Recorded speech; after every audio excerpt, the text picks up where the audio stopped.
ओला electric का share पिछले 6 महीनों में 50% गिर गया। तो ये क्या ये सही प्राइस है इसको खरीदने का? Let's analyse.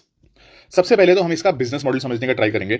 तो इसके प्रोडक्ट्स एंड ऑपरेशंस अगर हम देखें तो इसके कोर पोर्टफोलियो में स्कूटर है और मोटरसाइकिल है। मैन्युफैक्चरिंग कैपेबिलिटी देखें तो इसकी बैटरी का इन हाउस टेक्नोलॉजी है जो इसका एक बहुत बड़ा प्लस पॉइंट है। मार्केट एंड ग्रोथ की अगर हम बात करें तो ये मार्केट लीडर है 31% मार्केट शेयर के साथ। एंड इसके ग्रोथ ड्राइवर्स हैं कि ये direct to consumer omnichannel model follow करता है and 4000 plus retail touch points है इसके, जो कि इसका एक प्लस पॉइंट है। ठीक है, अगर हम ओला इलेक्ट्रिक के फाइनेंशियल परफॉर्मेंस देखें तो सबसे पहले रेवेन्यू मैट्रिक्स की बात करें तो फिस्कल ईयर 24 की ईयर ऑन ईयर ग्रोथ बहुत अच्छी रही है, बट पिछले क्वार्टर में कुछ गड़बड़ है जिसकी वजह से 19% का ईयर ऑन ईयर डिक्लाइन आया। प्रॉफिटेबिलिटी ट्रेंड्स को देखें तो पिछले क्वार्टर में काफी अच्छे लॉसेज इनको मिले हैं, जो कि काफी नेगेटिव पॉइंट है।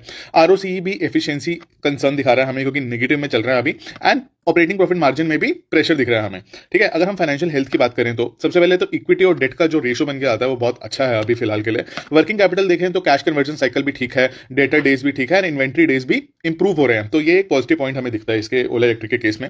वैल्यूएशन अगर हम सबसे पहले देखें तो कंपैरेटिव वैल्यूएशन की बात करें तो प्राइस मल्टीपल्स में प्राइस बाय सेल्स जो इसका आता है वो पीयर के हिसाब से थोड़ा कम है, मतलब इसमें थोड़ा अंडर वैल्यूएशन हमें दिख रहा है।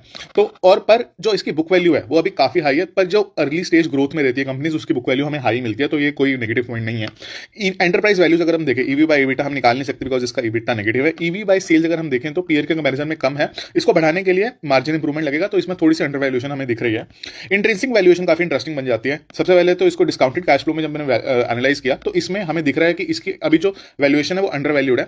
अदर मेथोडोलॉजीज में भी जैसे सम ऑफ द पार्ट्स के हिसाब से मैंने इसको एनालाइज किया तो इसमें भी हमें अंडर वैल्यूएशन दिख रही है करंट प्राइस में, तो इसका जो प्राइस है वो और बढ़ सकता है इन वैल्यूएशन के हिसाब से।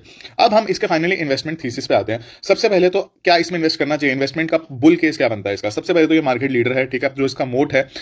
ईवी पेनिट्रेशन अभी इंडिया में बढ़ता रहेगा धीरे धीरे, एंड जो टोटल एड्रेसेबल मार्केट है वो 21 मिलियन यूनिट्स एनुअली की है। ओला इलेक्ट्रिक के केस में इनको वर्टिकल इंटीग्रेशन का काफी बेनिफिट मिलता है एंड इसकी वजह से इनको कॉम्पिटिटर से मार्जिन एडवांटेज भी मिलता है, क्योंकि बैटरीज वगैरह भी इन हाउस बनाते हैं।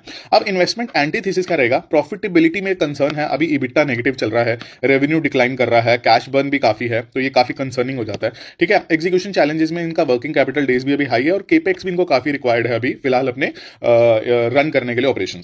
ठीक है, अब इन्वेस्टमेंट फ्रेमवर्क आपका क्या रहेगा? ये एक बहुत ही high risk EV transformation story है, तो और ये ऊपर से 85% more volatile than market index है, मतलब अगर निफ्टी 1% मूव करता है तो 1.85% मूव करेगा।